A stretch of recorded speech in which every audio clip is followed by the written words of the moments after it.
I'm sharing a simple history unit I'm doing with my children this year, and we have done one of the books already and we are having so much fun. I can't wait to share how it's working out for us. Hi, I'm Jamie, and this is Simply Learning Together. I am a homeschool mom of 4, and my favorite thing to do ever is to take a book, read it to my kids, and then dive in and experience it. We do it all the time. It makes literature just so alive, and we really just grasp the book so much better when we can do that. And I struggled when I was choosing our history curriculum, and I talk about that in the introduction video to this whole thing, so I will link that here for you to check out.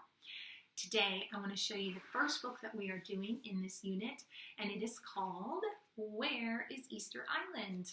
In this video, I hope to share with you a little bit about the book, what we thought of it, if I have any red flags as you're reading this to children, and then I will share with you some of the ideas we had on our wish list of activities and the ones that we did. I can let you know, and there are a couple that we didn't get to that I will list for you as well. I love going by the wish list strategy. Make sure you check out that introduction video. It's going to tell you all about how I keep a list of activities kind of in my back pocket, ready to go when it fits in our day, so it's not an added stress. All right, so let's jump into this book. Now, the picture alone was intriguing to my kids, and this book actually came with a map attached to it, which was kind of fun. We loved looking at it, and it had some photos on it as well. This book is so nice to read to my age group. My kids are 8, 6, 3, and almost 2, so it's perfect for their age. There are pictures on almost every page, so it's easy to visualize what's happening in the story. As far as red flags goes for this book, there really aren't any huge concerns. It is going to talk about the fact that these people did worship these statues, kind of treated them like gods, and so that's a discussion that can come up. It also talks about some mistreatment of people, and at one point the people of this island were slaves, and so that's a good discussion to have with your children. The only other thing that was really a concern of mine, and this is like super picky, but I tend to be super picky. There is a part where they talk about people traveling to the island, and they spread disease by kissing the women. And so, like, as an adult, I was like, oh. And I think I thought, oh my goodness. But when I read it to my kids, it literally was like, phew. So I think they worded it well. Really, this book was wonderful. We loved every minute of it, and it was perfect for young readers. I read this to my kids. We tried about a chapter a day. Sometimes we read an extra one at lunch if we were really excited to keep going, but that's about the pace that we did. For the activities, the first thing we did, obviously, was use the map that they gave us. We studied that map, we took a look at it, and then we had a globe where we can place it on the world map and compare where we are to Easter Island. So that's something so simple that you can do in just a few minutes, is figuring out where it is compared to where you are. Now, the next thing that we did didn't come up till later in the book. There is a chapter in here called Walking Statues. It's chapter 4, and it talks about how they were told that these statues walked to their spot. And this was so interesting to my kids, and I had to keep explaining, like, you know, it didn't really walk, but, you know, that's what they were told. And it turns out the scientists that study this island are kind of in that same boat. What does it mean that they were walking? And they tested all these theories of how these statues moved, because they're massive.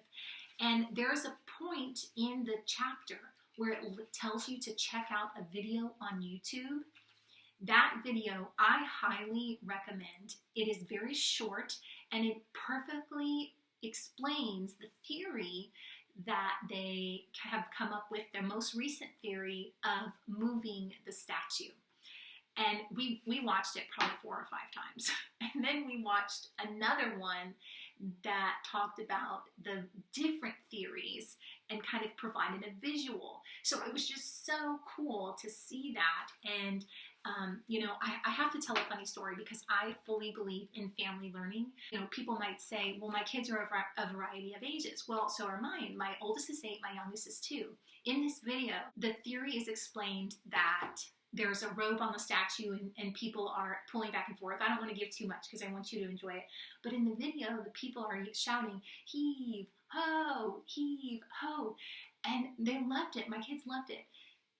This morning, I was getting ready and I came out of the room and my youngest 2, my 3-year-old and my almost 2-year-old, so he's not even 2, had my husband by the arms and were saying, heave, ho, and we're dragging him across the living room like that, modeling the statues. People, they are 2 and 3. You can't tell me family learning doesn't work. It is incredible. I just love it. So it's just so much fun.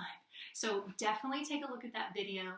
And to go even further, we had so much fun seeing this that I actually told my kids one day, I said, hey, why don't you take the Play-Doh and make some Maui statues?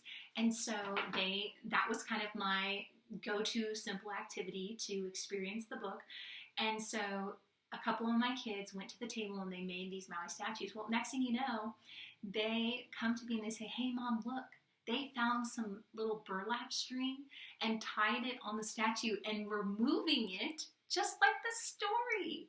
So they turned my activity into something even further that you could do with your kids. So making a little model out of Play-Doh is so fun, and then trying to add the string to it is a neat way to experience the different theories that they have for the moving statues.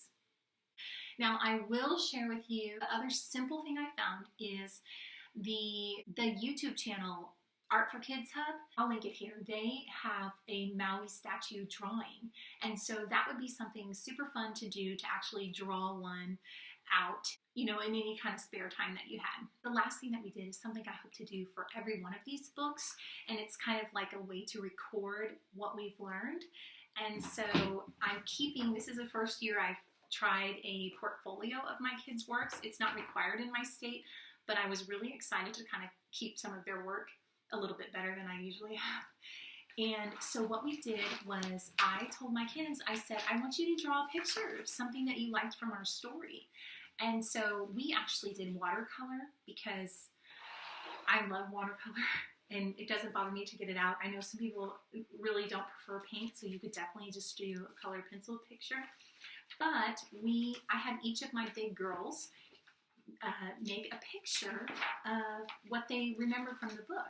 And then we did a little narration on the back. So my 6-year-old painted this, it's multiple statues together, and then she just told me about the story and I wrote it down for her. And so then we put that in her portfolio. And then my oldest, she drew one big statue, and then she wrote about what she remembered from the story on the back. This was so simple, and it was just kind of a way to record what we've learned, and it's just a good little keepsake. So at the end of the year, we can have all these different pages in our history section of our portfolio. As you can see, that's only 4 or 5 activities. We didn't do all of them. We did not get to the drawing from the Art for Kids Hub. I wish we would have, but it just didn't work out, and that's okay. That's what this is about.